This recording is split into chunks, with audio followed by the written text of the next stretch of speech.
اعوذ باللہ من الشیطان الرجیم بسم اللہ الرحمن الرحیم۔ السلام علیکم ناظرین، باب علم ٹی وی کی جانب سے خوش آمدید۔ خلیفہ ہارون الرشید کے دور میں بغداد میں ایک درویش رہتا تھا۔ اس درویش کا نام بہلول دانا تھا۔ بہلول دانا بیک وقت ایک فلاسفر اور تارک دنیا درویش تھے۔ ان کا کوئی گھر کوئی ٹھکانہ نہیں تھا۔ وہ عموماً شہر میں ننگے پاؤں پھرتے تھے اور جس جگہ تک جاتے وہیں ڈیرا ڈال دیتے تھے۔ بعض لوگوں نے انہیں مجذوب لکھا ہے کہ یہ اللہ کی تجلیات اور عشق میں مستغرق اور گم رہتے تھے اور اپنے ارد گرد کے ماحول سے بے خبر ہوتے تھے۔ بہت کم لوگوں کی طرف التفات کرتے تھے اور جب بھی عوام الناس سے ملتے حکمت و دانائی کی عجیب و غریب باتیں کرتے تھے۔ اس سے پتہ چلتا ہے کہ یہ اللہ کے بہت بڑے ولی کامل تھے۔ ان کا اصل نام وہاب بن عمر تھا۔ ایک دن بہلول دریا کے کنارے بیٹھے ساحل کی گیلی ریت کو اپنے سامنے جمع کر کے اس کی ڈھیریاں بنا رہے تھے اور ملکہ زبیدہ اپنے محل کے چروکے سے بڑے انہماک سے ان کو یہ کام کرتے دیکھ رہی تھیں۔ وہ مٹی کی ڈھیری بناتے اور پھر اپنے ہاتھ سے اس کو مسمار کر دیتے۔ ملکہ چروکے سے اتر کر اپنی سہیلیوں کے ہمراہ دریا کے کنارے آ گئی اور بہلول سے پوچھا، کیا کر رہے ہو بہلول؟ بہلول نے ادائے بے نیازی سے کہا، جنت کے محل بنا رہا ہوں۔ ملکہ نے سوال کیا، اگر کوئی تم سے یہ محل خریدنا چاہے کیا تم اس کو فروخت کرو گے؟ بہلول نے کہا، ہاں ہاں کیوں نہیں، میں بناتا بھی ہوں اور فروخت بھی کرتا ہوں۔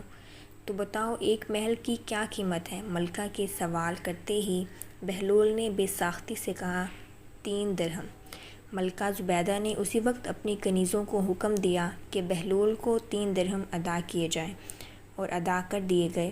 یہ تمام واقعہ ملکہ نے اپنے شوہر خلیفہ ہارون الرشید کو بتایا۔ خلیفہ نے اس واقعے کو مذاق میں ٹال دیا۔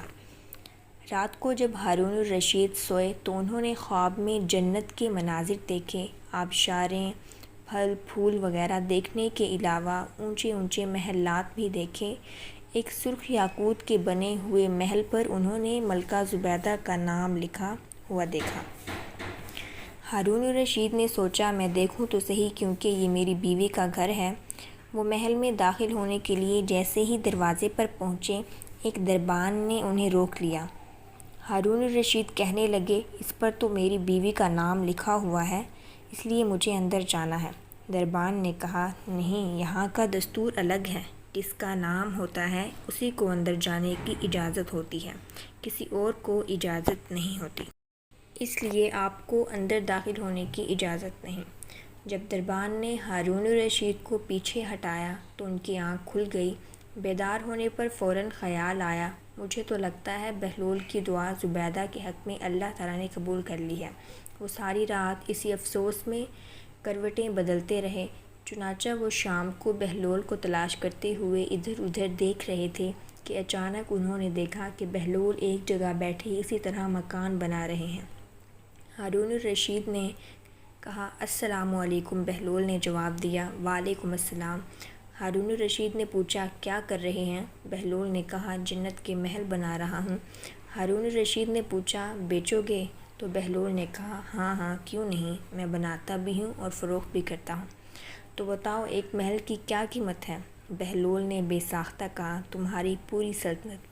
ہارون الرشید نے کہا، اتنی قیمت تو میں نہیں دے سکتا، کل تو آپ 3 درہم کے بدلے میں دے رہے تھے، آج پوری سلطنت مانگ رہے ہو۔ بہلول دانا نے کہا، کل بن دیکھے معاملہ تھا اور آج تم محل دیکھ کر آئے ہو۔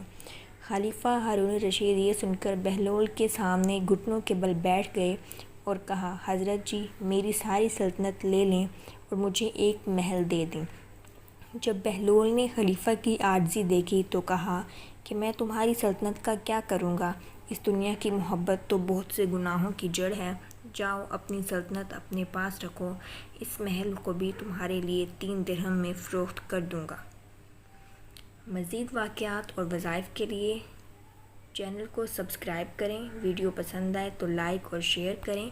نیکسٹ ویڈیو تک مجھے دیں اجازت، اپنی دعاؤں میں یاد رکھیے گا۔ اللہ حافظ۔